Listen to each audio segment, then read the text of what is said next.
एक व्यक्ति की शव यात्रा जा रही थी। गोस्वामी जी महाराज उस शव यात्रा को देख रहे थे। विलक विलाप करती हुई पत्नी भी पीछे खड़ी थी। तभी किसी ने उस पत्नी को जाके कहा, आप गोस्वामी जी को प्रणाम करो। तो गोस्वामी तुलसीदास जी महाराज हैं। तो घूंघट करके विलकती हुई उस कन्या ने जाकर, उस महिला ने जाकर के गोस्वामी जी को प्रणाम किया। गोस्वामी जी तो शव को देख रहे थे, उनको पता ही नहीं कौन प्रणाम कर रहा था। जैसे नीचे देखा कि कोई प्रणाम कर रहा है, कोई माँ है, तो उन्होंने आशीर्वाद दिया, अनंत सौभाग्यवती भव। वो खड़ी होकर के बोली, महाराज मेरे पति की शव यात्रा जा रही हो और आप क्या आशीर्वाद दे रहे हो, सौभाग्यवती भव। गोस्वामी जी बोले, अब मुख से निकल गया तो मतलब अब राम जी को, तेरे पति को जीवित करना पड़ेगा। और जैसे ही ये बात कही तो चलती हुई शव यात्रा में शव उठ करके बैठ गया, राम राम राम राम राम राम बोलने लग गया।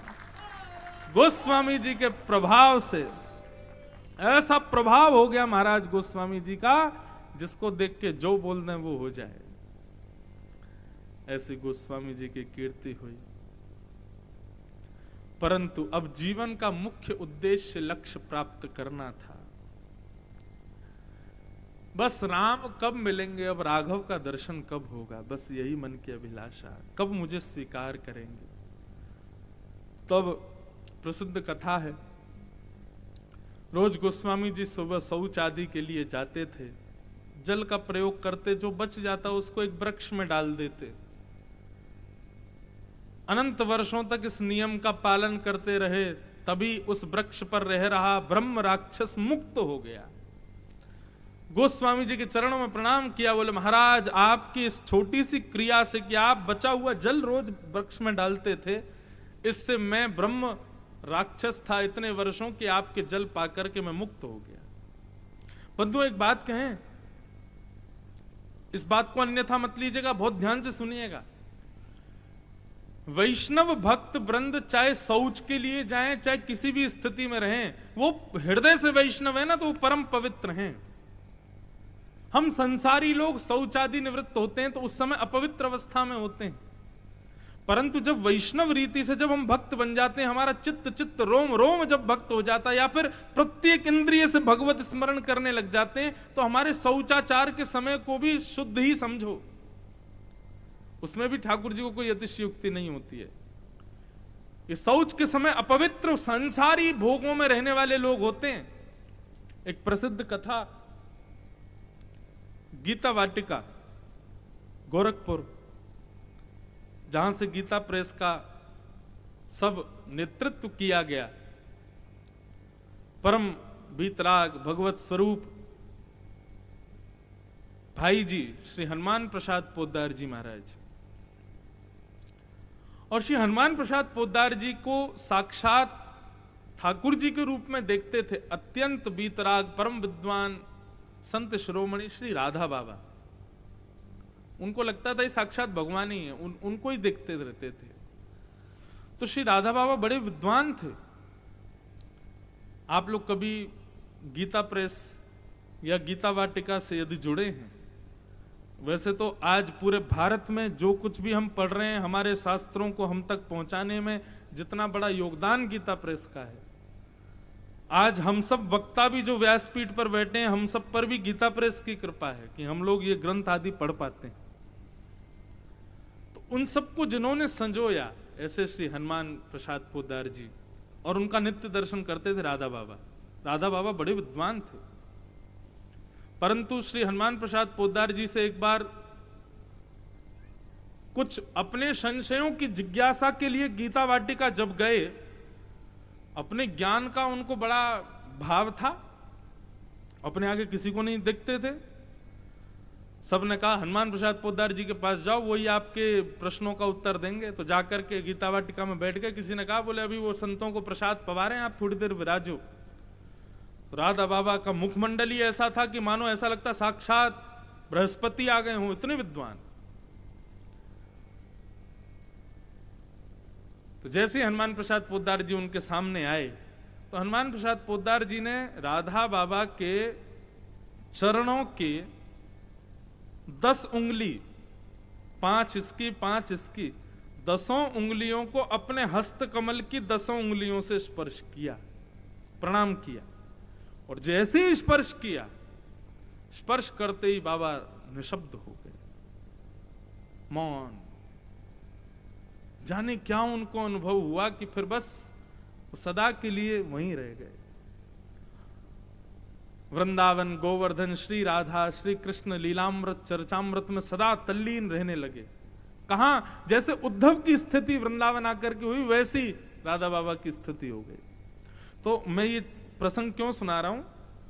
एक प्रसंग मुझे सुनाया गया कि महाराज राधा बाबा जो थे, लोग उनके दर्शन करने जाते थे, उनसे जिज्ञासाएं पूछने जाते थे। तो राधा बाबा एक परन कुटी में रहते थे। एक दिन श्री राधा बाबा महाराज शौच के लिए जा रहे थे। सुबह सुबह शौच के लिए जब वो जाते थे तो एक झाड़ी में एक मैया बैठ करके राधा बाबा को देखती थी, जब वो निवृत्त शौच के लिए जाते थे। अब राधा बाबा बेचारे विरक्त महात्मा थे, ऐसी उस स्थिति में पहुंच चुके थे, उनको फर्क नहीं पड़ता था। लौटते समय वो देख लेते थे कि ये माता यहां झाड़ी में बैठ के देखती है, कुछ नहीं, वो चले जाते, अपना स्नान ध्यान करके बैठ जाते। 1 दिन 2 दिन 3 दिन, लेकिन उस माँ का तो रोज का नियम, वो पूरे दिन नहीं दिखती थी, लेकिन जब बाबा शौच के लिए जाते थे तो वो झाड़ी में बैठ के वहीं उनका दर्शन करती थी।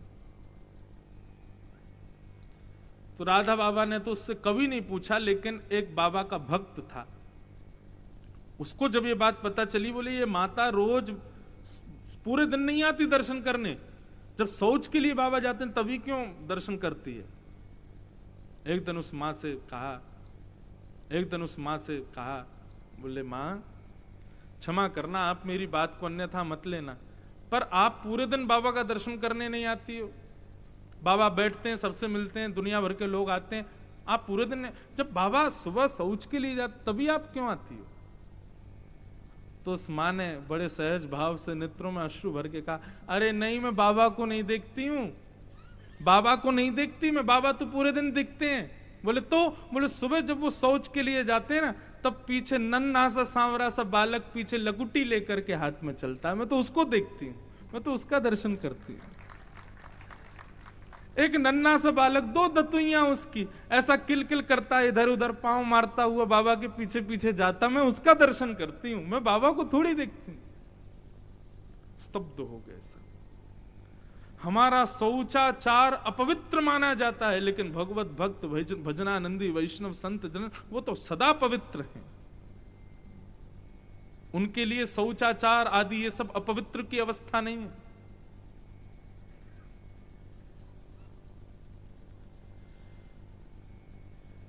तो गोस्वामी तुलसीदास जी महाराज उस स्थिति में थे कि उनके शौच के बाद का बचा हुआ जल अपवित्र नहीं था, एक ब्रह्म राक्षस को मुक्त कर दिया उस जल ने।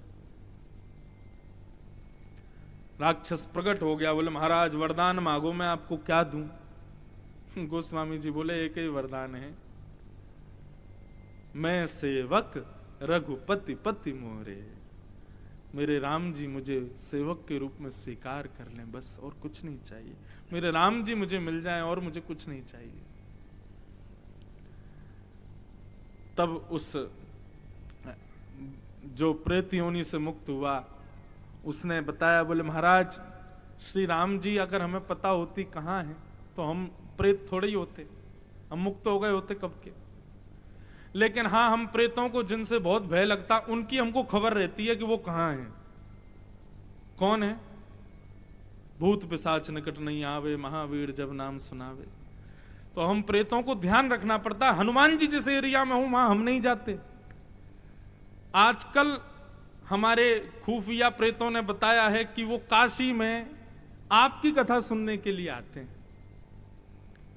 हनुमान जी आपकी कथा में आते हैं, आप कृपा करके उनसे प्रणाम कर लो, हनुमान जी कृपा कर देंगे तो आपको राघव मिल जाएंगे। गोस्वामी जी महाराज तो आनंदित हो गए, बोले जय हो भैया, परिचय और बता दो कौन से हैं। बोले कि भीड़ आती है आपकी कथा सुनने। बोले हाँ, उसमें दीन हिंसा एक महात्मा आता है जिसके आते 4 लोग भी थोड़े दूर दूर होके बैठ जाते हैं। बोले अरे थोड़ा दूर बैठो, पता नहीं कैसा महात्मा है। बोले हाँ, एक दीन हिंसा व्यक्ति आता है, बोले उसके आते 4 लोग रास्ता खाली कर देते हैं, दूर दूर बैठ जाते हैं, उससे कोई छुपता नहीं है। बोला वही है हनुमान जी, उनके चरण पकड़ लो।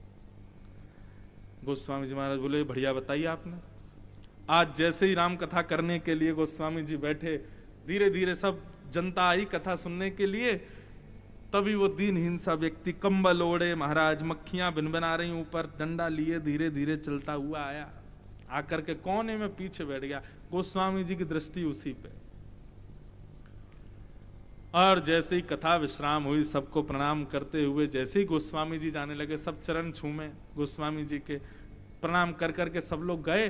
अब वो बाबा धीरे धीरे अपनी लाठी पकड़ करके उठे। जैसे उठ करके जाने लगा, गोस्वामी जी पीछे से गए और पीछे से जाकर के पीछे से ही अंक में भर लिया। बोले पकड़ लिया पकड़ लिया पकड़ लिया, अब नहीं जाओगे।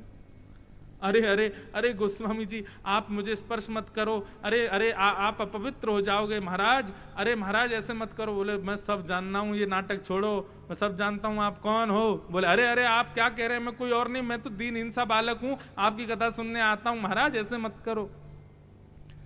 बोले असली रूप में आ रहे हो कि नहीं, कि अभी हनुमान चालीसा गाऊं। जैसे चरण पकड़ करके प्रणाम करने लगे, बार बार सर झुकाने लगे। बोले अब छोड़ूंगा नहीं, अब तो आना ही पड़ेगा। इतने में ही महाराज अतुलित बलधामम हैम शैलावदेहम धनुजवन कृशानम ज्ञानिनाम अग्रगण्यम सकल गुण निधानम वानरानामधीशम रघुपति प्रिय भक्तम बात जातम नमा। अनंत बलवंत श्री हनुमान जी महाराज की प्रकट हो गए। और प्रकट होते ही उठाया गोस्वामी जी को, हृदय से लगा लिया। बोले जय हो, पहचान गए आप। हनुमान जी को देख करके गोस्वामी जी का शरीर कंपायमान होने लगा। जिनके गुणानुवाद में वर्णन करता हूं, जिनको मैं, अरे ये राम प्रिय हैं, राम दुलारे हैं, उनको देख करके ही गोस्वामी जी आनंदित हो गए। जय हो भक्त। खूब देर तक निहारते रहे श्री हनुमान जी को। हनुमान जी को चरणों प्रणाम करके बोले बस अब राघव से मिला दो मुझे, मेरे राम जी के सन्मुख मुझे ले जाओ। बोले गोस्वामी जी दोनों युगल सरकार, दोनों राजकुमार से चित्रकूट में विराज रहे हैं, चलो वहीं दर्शन कराएंगे। गोस्वामी जी महाराज चित्रकूट पहुंचे। कहते हैं एक बार तो मानस गाते गाते ठाकुर जी आए, लेकिन गोस्वामी जी दर्शन नहीं कर पाए। तो हनुमान जी बोले वो आए थे, लेकिन आप तो भाव विभोर होके बैठे थे, दर्शन ही नहीं कर पाए। अब की बार आएंगे तो आपको दर्शन होगा। चित्रकूट के घाट पर भई संतन की भीड़, तुलसीदास चंदन घिसे तिलक करत रघुबीर। बोलो राजा रामचंद्र भगवान की। गोस्वामी जी महाराज के मधुर भाव पूर्ण हुए, श्री राघव ने स्वीकार किया। ऐसे गोस्वामी श्री तुलसीदास जी महाराज को हम बारंबार प्रणाम करते हैं।